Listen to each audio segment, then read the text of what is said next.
સમાચાર ગીર સોમનાથથી મળી રહ્યા છે, જ્યાં પ્લોટની ફાળવણીમાં વિવાદ સામે આવ્યો હતો। તે બાબતે ઘણા બધા સમાધાનના પ્રયત્નો પણ કરવામાં આવ્યા। ગીર સોમનાથમાં ખાપટ ગામે મફત પ્લોટ ફાળવણી વિવાદ હવે ઉગ્ર થઈ રહ્યો છે।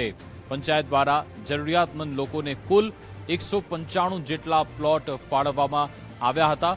સાંસદ અને કલેક્ટરની હાજરીમાં પ્લોટની સનદ વિતરણ કરવામાં આવી હતી। જો કે अनुसूचित समाज द्वारा भेदभावना आक्षेप साथे विरोधनी शुरुआत पण करवामां आवी हती।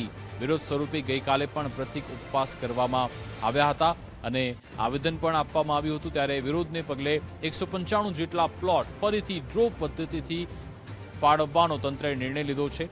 निर्णयथी सनद मेळवनार 100 करता वधारे प्लॉट धारकोमां पण हवे रोष फैलायो छे। प्लॉट धारको उना प्रांत कचेरीए पहोंच्या हता अने आवेदनपत्र पाठव्युं हतुं।